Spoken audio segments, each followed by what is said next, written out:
সাধারণ সম্পাদক অভিষেক বন্দ্যোপাধ্যায় খুব স্পষ্টভাবে বলেছেন যে এই যে এনআইএ এবং বিজেপি, সেন্ট্রাল এজেন্সি এবং বিজেপি, এই যে একটা বিরাট ষড়যন্ত্র, ডিপ রুটেড কনস্পিরেসি, দিল্লির বিজেপি, রাজ্য বিজেপি এতে যুক্ত। বিজেপির তরফ থেকে তৃণমূলের নেতাদের লিস্ট দেওয়া হচ্ছে এজেন্সিকে, আর এজেন্সি সেই মতো ধরপাকড় করতে যাচ্ছে, অভিযোগ নিয়ে যাচ্ছে, আটকে রাখছে, দমনপীড়ন করছে। এটা একটা বিরাট চক্রান্ত।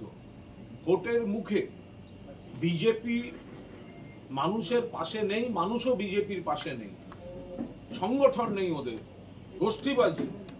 সেই কারণে এজেন্সিগুলোকে মিসইউজ করে, আমরা সেটা পরিষ্কার বলেছি যে বিজেপি নেতা জিতেন্দ্র তিওয়ারি, এনআইএর এসপি ধনরাম সিং তার বাড়িতে গিয়ে দেখা করেছেন, তালিকা দিয়েছেন, খাম হাতে ঢুকেছেন, খাম ছাড়া বেরিয়েছেন। সে খামে আর কি কি ছিল, শুধু তালিকা না আরো কিছু, আর্থিক লেনদেন হয়েছিল কিনা তদন্ত, আমরা চাইছি তো গোটা বিষয়টার তদন্ত।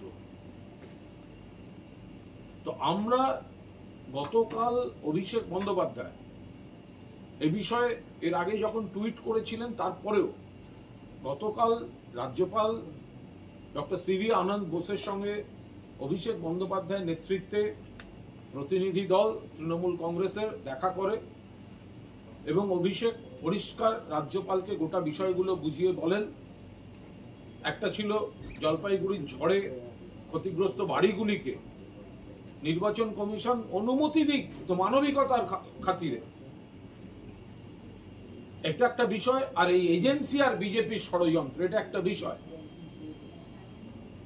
তো আমরা গতকাল অভিষেক বন্দ্যোপাধ্যায় পরিষ্কার রাজ্যপালকে বলেন যে আপনি সাংবিধানিক প্রধান, এত বড় চক্রান্ত হচ্ছে, আপনি টেক আপ করুন ইলেকশন কমিশনের সঙ্গে, আপনি বলুন, আমরা আপনাকে লিখিতভাবে দিচ্ছি, আপনি ইলেকশন কমিশনকে জানান যে এই ধরনের মারাত্মক অভিযোগ আসছে, তো ব্যবস্থা নিতে হবে। তো রাজ্যপাল কথা দিয়েছিলেন অভিষেক বন্দ্যোপাধ্যায়কে যে আপনি চিঠি দিলেই, বা আপনাদের যা বক্তব্য তো আমি শুনলাম এবং আমি অনেক ক্ষেত্রেই সহমত, সেই কথোপকথনের বিস্তারিত আমরা এখানে বলছি না, কিন্তু অভিষেক বন্দ্যোপাধ্যায় যা যুক্তি, যা বক্তব্য জানিয়েছেন এবং লিখিতভাবেও জানিয়েছেন, রাজ্যপাল অভিষেক বন্দ্যোপাধ্যায়কে কথা দিয়েছিলেন যে তিনি বিষয়টা নির্বাচন কমিশনকে তার তরফ থেকেও জানাবেন।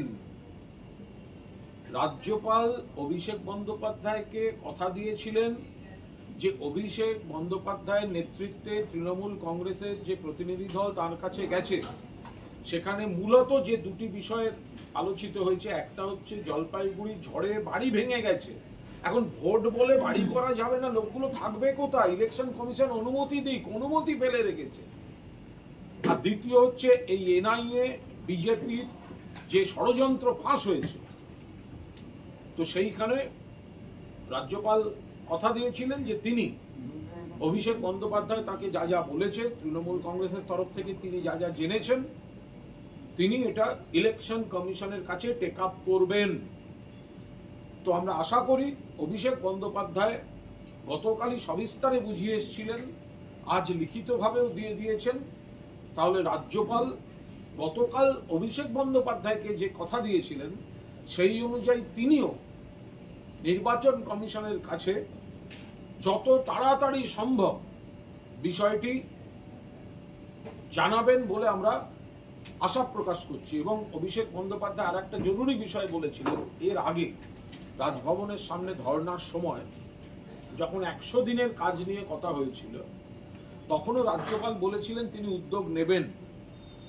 তো অভিষেক বন্দ্যোপাধ্যায় গতকাল রাজ্যপালকে ধন্যবাদ জানিয়ে বলেছিলেন যে আপনি উদ্যোগ নিয়েছিলেন, আমাদের টাইম দিয়েছিলেন, আমরা এসেছিলাম, আপনি উদ্যোগ নিয়েছিলেন, আপনি দিল্লি ছুটে গেছিলেন, কিন্তু কেন্দ্রীয় সরকার তাতে সাড়া দেয়নি। আজ পর্যন্ত 100 দিনের টাকার পাওনা বাংলাকে দেয়নি। ফলে অভিষেক বন্দ্যোপাধ্যায় বলেছিলেন যে যেহেতু আগের বার রাজ্যপাল তার দিক থেকে উদ্যোগ নিয়েছিলেন, সেন্ট্রাল গভর্নমেন্টের সঙ্গে কথা বলেন, কিন্তু সেন্ট্রাল গভর্নমেন্ট কথা রাখেনি। তাই এবারও রাজ্যপাল ইলেকশন কমিশনের কাছে যে বিষয়টা জানাবেন, আমরা আশা করি জানাবেন, কিন্তু তারপরে কি হলো এটা জানাটাও আমাদের কাছে সমানভাবে জরুরি। সেই মতো সময়োচিত পদক্ষেপ অভিষেকের নেতৃত্বে পার্টি নেবে। আমাদের পরিষ্কার বক্তব্য, আমরা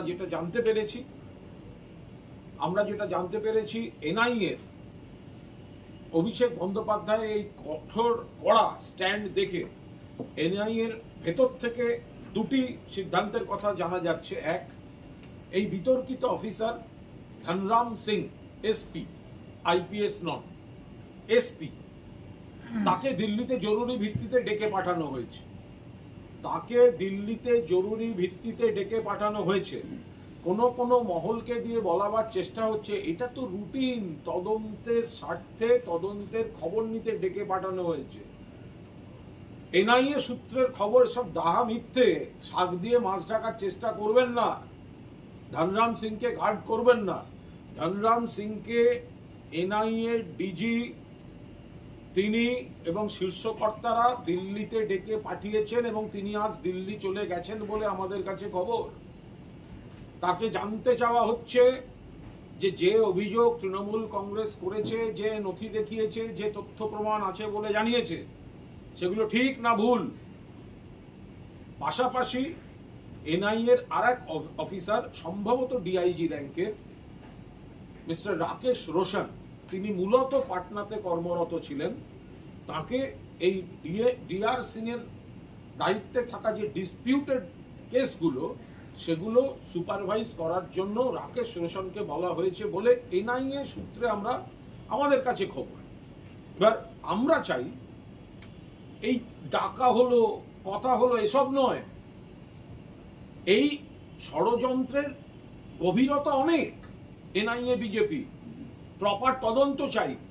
ধনরাম সিংকে সাসপেন্ড করতে হবে অবিলম্বে, তদন্ত করতে হবে এবং এনআইএ কে ডিটেল প্রেস রিলিজ নিয়ে সকলের সামনে আসুন। ধনরাম সিং এর বাড়িতে জিতেন্দ্র তেওয়ারি বিজেপি নেতা খাম হাতে গেছেন, খালি হাতে বেরিয়েছেন, ঠিক কি ঠিক নয়? ধনরাম সিংকে বাংলা থেকে সরাতে হবে, শাস্তি দিতে হবে। সর্বোপরি অভিষেক বন্দ্যোপাধ্যায় যেটা বলেছেন, ইলেকশন কমিশন যদি রাজ্যের ডিজি 48 ঘন্টার মধ্যে 3 জন ডিজি হয়ে যান, বিজেপির ইচ্ছা মতো আধিকারিকদের বদল করা হয়, তাহলে আমরা যখন তথ্য প্রমাণ দিচ্ছি, অভিষেক বন্দ্যোপাধ্যায় যখন তথ্য প্রমাণ দিচ্ছেন, তাহলে কেন এজেন্সির ডিরেক্টরকে অপসারণ করা হবে না? আমরা আশা করি রাজ্যপাল কাল অভিষেক বন্দ্যোপাধ্যায়কে যে কথা দিয়েছেন, তিনি ইস্যুটা টেক আপ করবেন এবং তিনি ইলেকশন কমিশনকে যত দ্রুত সম্ভব তার তরফ থেকে জানিয়ে সেটা আবার অভিষেককে কমিউনিকেট করবেন বলে আমরা আশা করছি।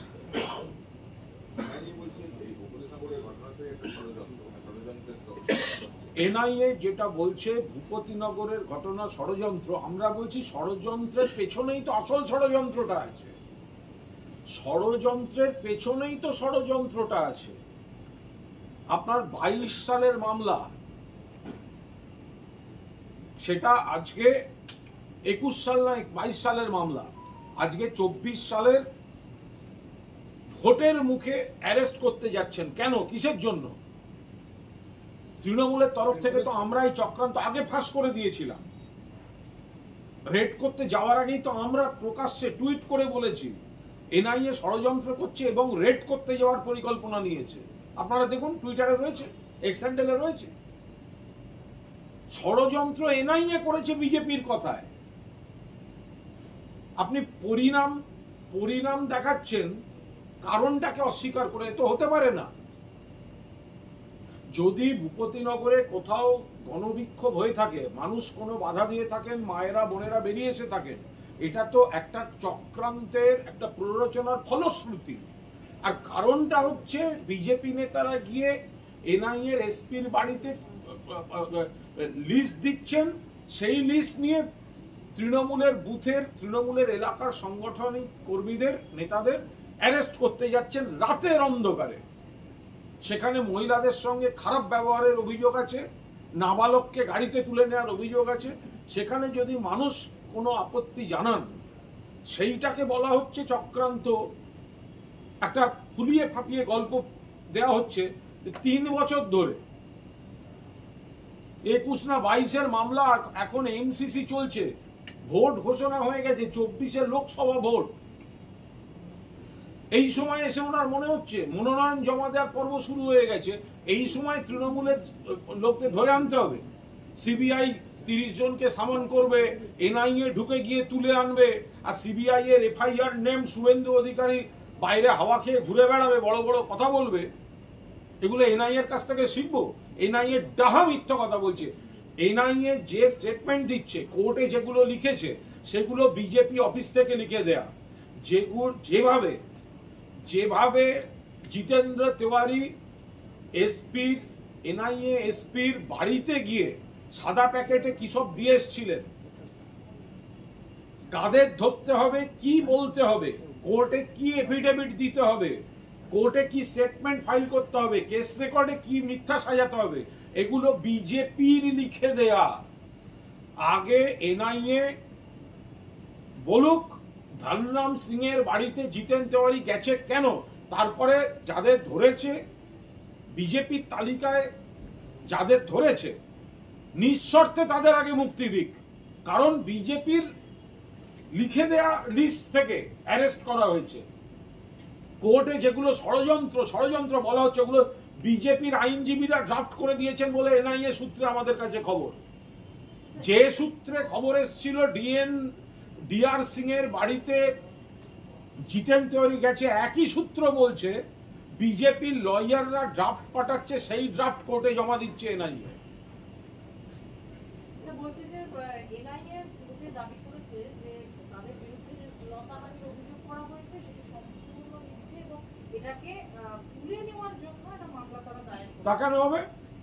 যদি কোনো অভিযোগ থাকে তাহলে সেটা সত্য না মিথ্যা তদন্ত হোক, তার বেলা কেন তখন কোর্টের হস্তক্ষেপ চাওয়া হবে? রাত্রি 3টের সময় যাবেন গ্রামের বাড়িতে, পুলিশকে খবর না দিয়ে, সেখানে আপনারা কোনো মহিলা যদি সেখানে অভিযোগ করে থাকেন, তার বেলা তখন হচ্ছে মিথ্যা। আর তার হাজব্যান্ডকে যখন তুলে আনা হচ্ছে, তার ছেলেকে যখন তুলে আনা হচ্ছে, সেই অ্যারেস্টেড পার্সনের বাবাকে যখন মারা হচ্ছে, বাড়ি যখন লন্ডভন্ড করা হচ্ছে, সেই গুন্ডামিগুলো ঠিক। আর মহিলাকে যখন বিশ্রীভাবে হেনস্থা করা হচ্ছে, সেই অভিযোগটা হচ্ছে ভুল। হয় নাকি কখনো? আদালত, আশা করব পক্ষপাত দুষ্ট কাজ করবেন না। আশা করব আদালত এমন কিছু করবেন না যাতে মনে হয় যে বিজেপির কথাতেও এনআইএ চলছে, আবার এনআইএ এর রক্ষা কবচটার জন্য আদালত বসে আছে, এরকম যেন ধারণা তৈরি না হয়। আশা করব আদালতের কাছ থেকে।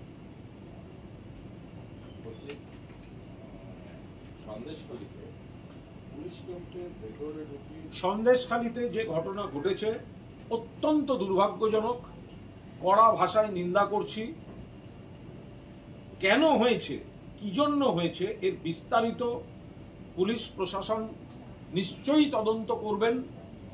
কিন্তু যারা এই ঘটনা ঘটিয়েছে, দল মত নির্বিশেষে তাদের অ্যারেস্ট করা হোক। সেখানে যদি তৃণমূলের কেউ কোনো প্ররোচনায় পা দিয়ে কোনো গন্ডগোলে জড়িয়ে থাকেন, তাকেও অ্যারেস্ট করা হোক।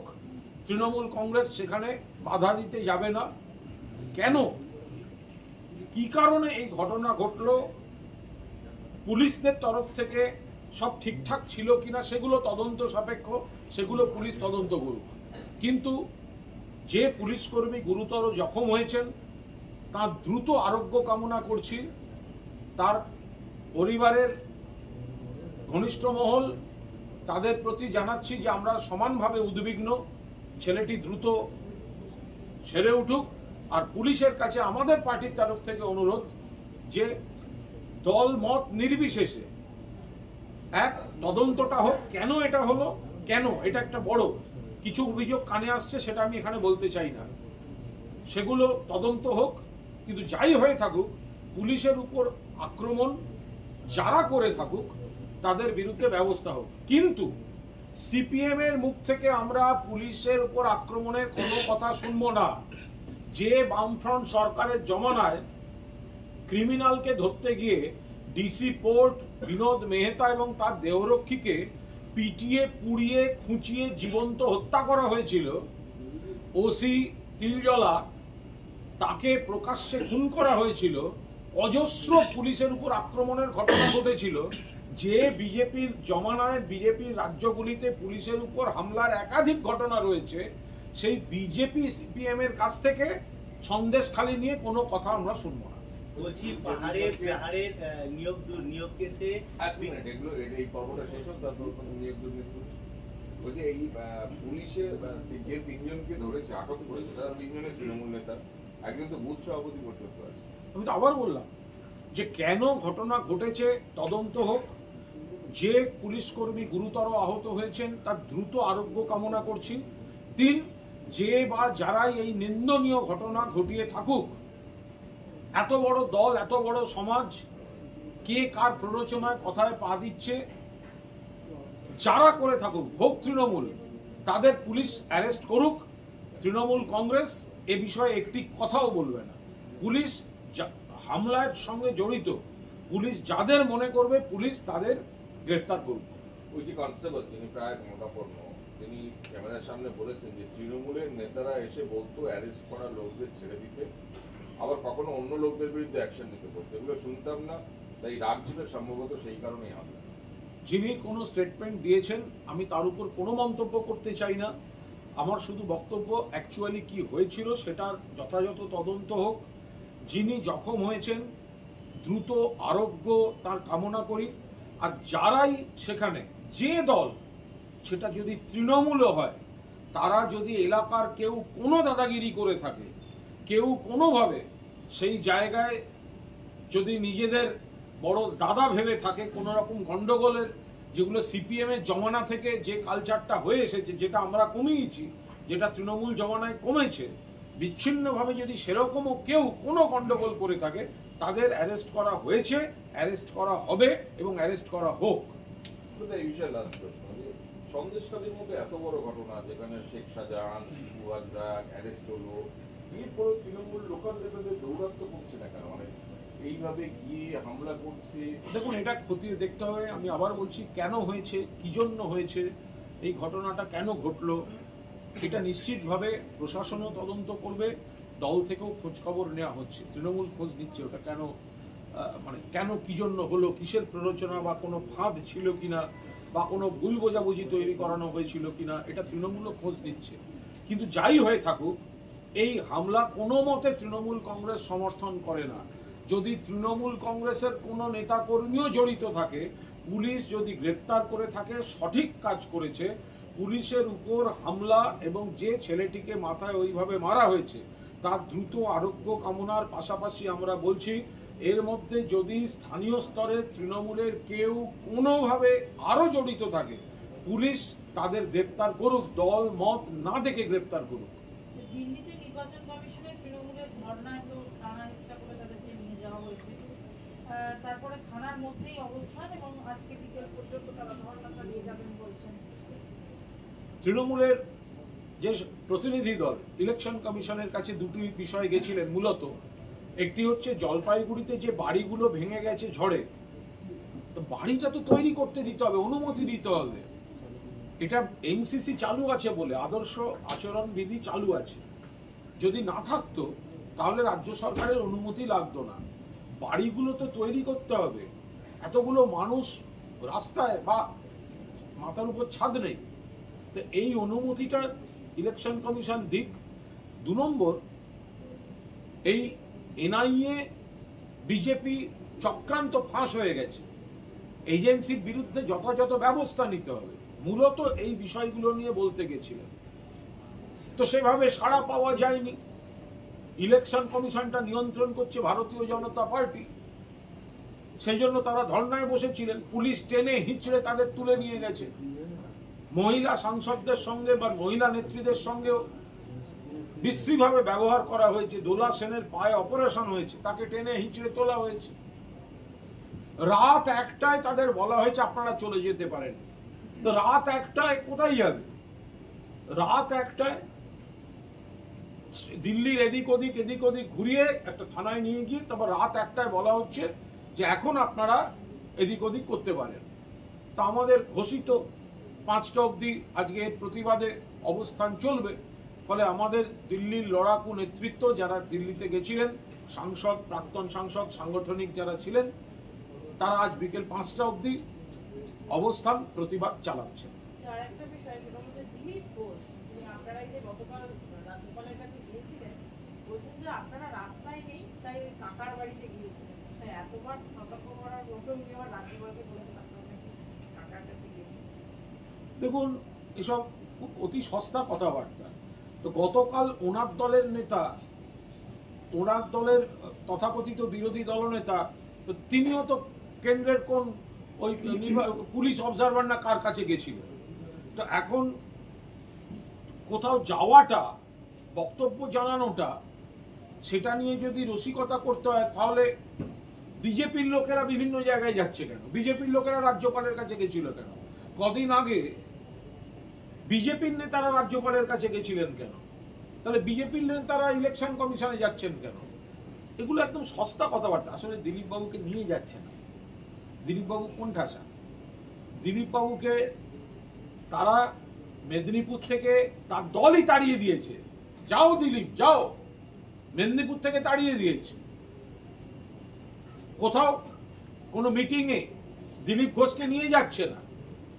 সেই জন্য অতৃপ্ত আত্মার মতো এই কথাগুলো বলছেন। আমরা মানুষের সঙ্গে আছি, মানুষের সঙ্গে থাকব।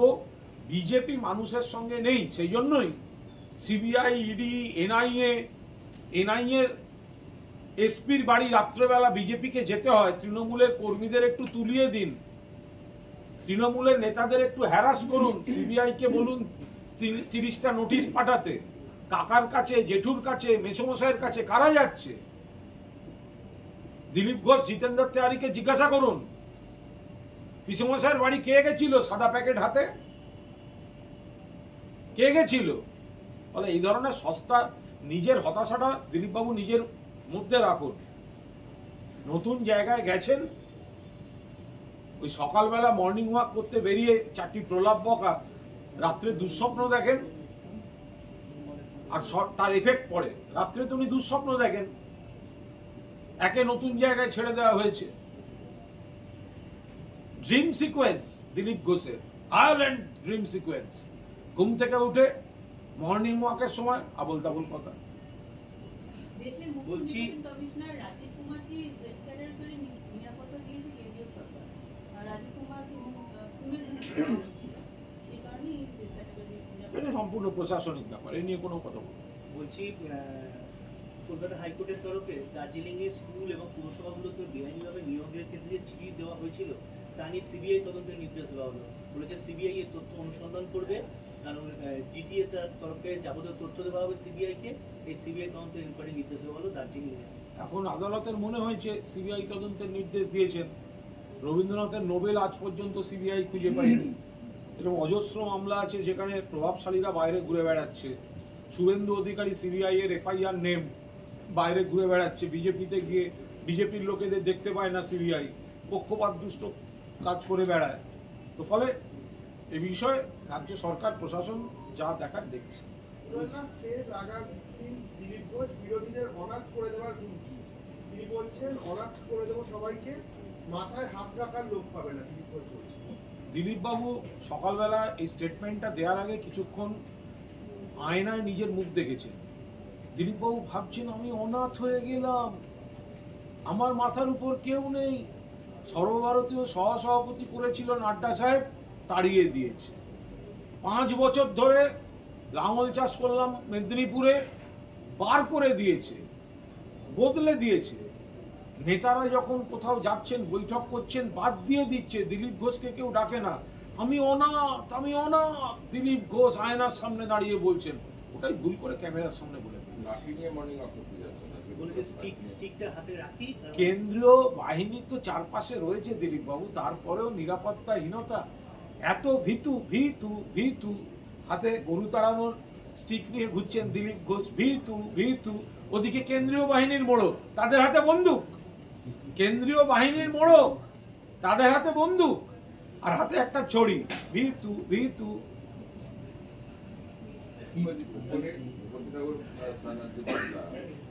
সেখানে এখন আছে এনআইএ আধিকারিককে পুলিশ ডেকে পাঠিয়েছে, কালকে বয়ান রেকর্ড করবে এবং ক্ষতিগ্রস্ত গাড়িটাকেও আনতে বলেছে, গ্রামবাসীদেরও ডাকা হবে। তো স্বাভাবিক, যদি একটা অভিযোগ থাকে, এই যে এনআইএ বলছে যে একটা অভিযোগ যে ভূপতিনগরে নাকি তাদের উপর হামলা হয়েছে ইত্যাদি ইত্যাদি, আবার গ্রামবাসীদেরও অভিযোগ রয়েছে, যে মহিলার অভিযোগ রয়েছে, এই তদন্তের জন্য তো নিশ্চিতভাবে এনআইএর আধিকারিকদের যেতে হবে। গাড়ি ভাঙচুর হয়েছে বলেছেন, তাহলে সংশ্লিষ্ট থানায় সেই গাড়িকে তো নিয়ে যেতে হবে, সেই পরীক্ষা কোথায় ভাঙচুর হয়েছে, ওখানে ভাঙচুর হয়েছে কিনা, কি ড্যামেজ হয়েছে, তো এগুলো তদন্ত হবে না? এ তো সাধারণ নাগরিক, কেউ কোনো কিছুতে কোনো ইনসিডেন্ট তার মধ্যে পড়ে গেলেও থানা থেকে সেই নোটিশই যাবে, সেই খবরই দেবে যে আপনার কিছু হয়েছে, আপনি আসুন থানায় রিপোর্ট করুন বা জিজ্ঞাসাবাদ বা স্টেটমেন্ট দিন। স্টেটমেন্ট রেকর্ড করতে এত ভয় কিসে? স্টেটমেন্টের জন্য তো ডাকতেই পারেন, তো তদন্ত হবে না। আপনারা অভিযোগ করছেন, আবার আপনাদের যদি তদন্তের জন্য ডাকেন তাহলে তদন্ত করা যাবে না, কেন ডেকে পাঠিয়েছে, এ আবার কি কথা? বিজেপি বিধায়কের অফিসেও আজকে পুলিশ অভিযান চালায় এবং সেখানে 60-100 যারা গেছে কেন তা নিয়ে খুব ঝামেলা হচ্ছে। যাবে, পুলিশের কাছে যদি খবর থাকে যে সেই জায়গায় কোনো যাওয়ার মতো বিষয় হয়েছে, এনআইএ গেলে দোষ হয় না আর পুলিশ গেলে দোষ হয়। এনআইএ রাত্রি 3টের সময় চলে গেলে তখন সেটা হচ্ছে ভালো, আর পুলিশ বিজেপির কোনো খবর পেলে পুলিশ যেতে পারবে না, এটা তো হতে পারে না। আমরা তো আমাদের দলের তরফ থেকে পুলিশকে পরিষ্কার বলবো যে এনআইএ যেভাবে বিজেপির কথায় চলে রাত বিরেতে আমাদের কর্মীদের বাড়িতে গিয়ে হেনস্থা করছে, মারামারি করছে, লোক তুলে আনছে, বিজেপি কর্মীদের যাদের বিরুদ্ধে অভিযোগ রয়েছে তাদের কোনো বাড়ি যেন ছাড় না পায়, তাদের বাড়িতেও তল্লাশি হবে, তাদের বাড়িতেও অভিযান হবে এবং তাদের বিরুদ্ধে কোনো তথ্য প্রমাণ থাকলে তাদেরকে কাস্টাডিতে নিতে হবে। আজকে হাইকোর্ট বলছে যে ভূপতিনগরের এই যে 21 জন বিজেপি নেতার বিরুদ্ধে মামলা শুরু হয়েছিল, 40টা মামলা, 15ই এপ্রিল পর্যন্ত এই 21 জন নেতাকর্মীকে গ্রেফতারি করা যাবে না, এমনকি ওসিকে ওখানকার তিনি তদন্তের সঙ্গে যুক্তও থাকতে পারবেন না। যেমন আদালত বলেছেন, আদালত যখন বলেছে তার উপর তো দুম করে কোনো মন্তব্য করা যায় না, কিন্তু মুশকিল হচ্ছে এনআইএ যখন ইচ্ছে ঢুকতে পারবে। বিজেপির নেতা এনআইএ এসপির বাড়ি গিয়ে তৃণমূল নেতাদের নাম দিয়ে এলে তাদের বাড়ি যেতে পারবে। সিবিআই চার্জশিটের নাম না থাকা সত্ত্বেও পুরনো মামলায় ভোটের মুখে 30 জনকে সামান দিতে পারবে, আর বিজেপির নেতাদের কিছু করা যাবে না। আদালতের যদি এই বিচার হয় তাহলে জনতার আদালত থেকে সেই বিচারের রায়টাও আপনারা 4 জুন দেখতে পাবেন। কেজরিওয়ালের আবেদন খারিজ করলো আদালত, গ্রেফতারি বেআইনি নয়। এটা সম্পূর্ণ আদালতের বিষয়, আইনের বিষয়, আদালতের বিষয়। কেজরিওয়াল এবং তার আইনজীবীরা, অরবিন্দ কেজরিওয়াল এবং তার আইনজীবীরা নিশ্চিতভাবে এর জবাব দেবেন, কিন্তু এর সময় প্রেক্ষিত তার থেকে এটা স্পষ্ট যে এটা রাজনৈতিক প্রতিহিংসা পরায়ণভাবে মামলাটা সাজানো হয়েছে। তার কারণ ভোটের মুখে যেভাবে একজন সিটিং চিফ মিনিস্টারকে ভোটের মুখে, এটা প্রমাণ করে দেয়, টাইমিংটাই প্রমাণ করে দেয় যে এটা রাজনৈতিক প্রতিহিংসা। এর বাইরে আদালত যদি মনে করে থাকেন কোনো কথা বলবেন, কারুর কোনো আবেদন খারিজ করবেন বা কোনো রায় দেবেন, সে বিষয়টা কনসার্ন ব্যক্তি, তার আইনজীবীরা আইনের ভাষায় বিস্তারিত নথি তো আমরা দেখিনি, তারা দেখেই জানাবেন। বলছি এই যে একটু আগেও বললেন যে জাস্ট একটু আগে যে আদালত যদি এই বিষয়গুলোকে যথাযথ ব্যবস্থা না নেয় বা কোথাও গিয়ে রক্ষা করছে, আমরা তো বারবার বলছি এটা ভোটের সময়। অভিষেক বন্দ্যোপাধ্যায় বারবার বলেছেন ভোটের সময় আমরা লেভেল প্লেইং ফিল্ড চাই, সমভূমিতে লড়াই হোক। সেখানে একটা দলের কাছে সরকার থাকবে, রাষ্ট্রীয় এজেন্সিগুলিকে ব্যবহার করা হবে এবং কিছু ক্ষেত্রে আদালতের একাংশের পৃষ্ঠপোষকতা পাবে, এটা কি করে হতে পারে? আর আদালতে যে বিজেপির প্রতি দুর্বল লোকেরা রয়েছেন সে তো অভিজিৎ গঙ্গোপাধ্যায়কে দেখেই বোঝা যায়। আদালতের একাংশ যে বিজেপির হয়ে কাজ করেন, আদালতের একাংশ যে বিজেপিকে মদত দেন, আদালতের একাংশ যে বিজেপিকে কিভাবে মদত দেওয়া যায়, অক্সিজেন দেওয়া যায়, রক্ষা কবচ দেওয়া যায়, এই অভিযোগটা ঠিক, তার প্রমাণ জলজ্যান্ত প্রমাণ, দাউ দাউ করে জ্বলছে, জলজ্যান্ত প্রমাণ অভিজিৎ গঙ্গোপাধ্যায়, যিনি বিচারকের চেয়ারে বসে বিজেপির সঙ্গে ডায়লগ চালাচ্ছিলেন এবং বিজেপির প্রার্থী হয়ে লড়ছেন।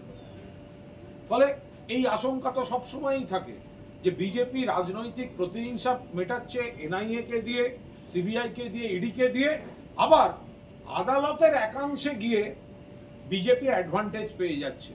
আদালতকে পূর্ণ সম্মান আমরা দিই, বিচার ব্যবস্থাকে আমরা পূর্ণ সম্মান দিই, কিন্তু অভিজিৎ গঙ্গোপাধ্যায় এর আগে সুপ্রিম কোর্টের প্রাক্তন প্রধান বিচারপতি রঞ্জন গগৈকে যেভাবে অবসরের পর রাজ্যসভায় পাঠানো হয়েছে, অভিজিৎ গঙ্গোপাধ্যায় যেভাবে বিচার করতে করতে ইস্তফা দিয়ে বিজেপির প্রার্থী হয়েছেন, তাহলে আদালতের মধ্যে বিজেপিকে সাহায্য করার খেলা চলছে, প্রকাশ্যে বলা যেতে পারে সেটা। ওনাদের রাজনৈতিক মতাদর্শের বিরুদ্ধে থাকতেই পারে, কিন্তু অর্জুন সিং সরাসরি যে প্রকাশ্যে ব্রাত্য বসুকে বলেছে অশিক্ষিত মুখ্যমন্ত্রী শিক্ষা দপ্তরে, আমাদের অর্জুন সিং বলেছে ব্রাত্য বসুর মতো অশিক্ষিত শিক্ষামন্ত্রী এখন মতো রাজ্যে আসেনি, অশিক্ষিত শিক্ষামন্ত্রী। না না, এটা অত্যন্ত কুরুচিকর আক্রমণ, আমি তীব্র বিরোধিতা করছি। একেবারে মানে কুরুচিকর আক্রমণ। ব্রাত্য বসু উচ্চশিক্ষিত, ব্রাত্য বসু অধ্যাপক ছিলেন, ব্রাত্য বসু সংস্কৃতি নাট্য জগতের একজন উজ্জ্বল তারকা। ফলে ব্রাত্য বসুকে এইভাবে অশিক্ষিত বা কুরুচিকর আক্রমণ করা ঠিক নয়। তবে হ্যাঁ, ব্রাত্য বসু একটা ব্যাপার কিন্তু শিক্ষা নেননি, সেটা হচ্ছে ওনাকে যদি রিভলভার চালাতে বলা হয় পারবেন না, ওনাকে যদি বোমা মারতে মারা হয় পারবেন না, সেই সব ক্ষেত্রে কিছুটা শিক্ষার অভাব ব্রাত্য বসুর রয়েছে। বলছি খড়গ্রামে কালকে যে ঘটনা ঘটেছে, তৃণমূলের দুটি গোষ্ঠী দাবি করা হচ্ছে গুলিরা গুলি চলেছে, বেশ কয়েকজন গুলিবিদ্ধ মুর্শিদাবাদের খড়গ্রাম এবং প্রশাসন দেখছে। বলছি একটা লাস্ট প্রশ্ন, যে নিয়োগ দুর্নীতি বাংলার আজকে চিফ সেক্রেটারিকে আবার মানে ক্ষোভ প্রকাশ করছেন বাংলাবাসী বিচারপতি, এই যে আধিকারিকদের বিরুদ্ধে বিচার বিভাগীয়। দেখুন, আদালত যখন কোনো একটা পর্যবেক্ষণ দিয়েছেন বা কোনো বক্তব্য রেখেছেন, সে বিষয়ে এই মুহূর্তে দলের তরফে কোনো মন্তব্য করব না। এই বিষয়ে মাননীয় মুখ্য সচিব বা সরকারি আইনজীবীরা নিশ্চিতভাবে তাদের বক্তব্য আদালতে পেশ করবে। বলছি নদিয়ায় একটা জায়গায় পায়রাডাঙ্গায় ভারসাম্যহীন মহিলাকে পিটিয়ে মেরে তার বাড়ি আগুন জ্বালিয়ে দেওয়া হয়েছে। এগুলো একদম বিচ্ছিন্ন ঘটনা, এটা ঠিক মানে সামাজিক একটা অবাঞ্ছিত ঘটনা, দুঃখজনক ঘটনা। আমরা এই ধরনের ঘটনার তীব্র নিন্দা করছি। আর লাস্ট কোশ্চেন, এই ভূপতিনগর সড়ক ভূপতিনগরের ঘটনাটাকে বিজেপি তরফে দাবি করা হচ্ছে আজকে যে ওই ঘটনায় এখন পর্যন্ত কাউকে গ্রেপ্তার করা হয়নি, হাইকোর্ট নির্দেশ দেওয়ার পরই সন্দেশখালী নিয়ে সক্রিয় হয়েছিল, কিন্তু ভূপতিনগরের ঘটনা যদি প্রথম কাউকে গ্রেপ্তার করতে হয় তাহলে গ্রেপ্তার করতে হবে এনআইএর এসপি ধনরাম সিংকে, কারণ এই উস্কানির আগুনটা তৈরি হয়েছে তার ফ্ল্যাটে বসে, যখন বিজেপি নেতা জিতেন তেওয়ারি গিয়ে কাকে কাকে অ্যারেস্ট করতে হবে এই সমস্ত নামের তালিকা ধনরাম সিংকে দিয়ে এসছে।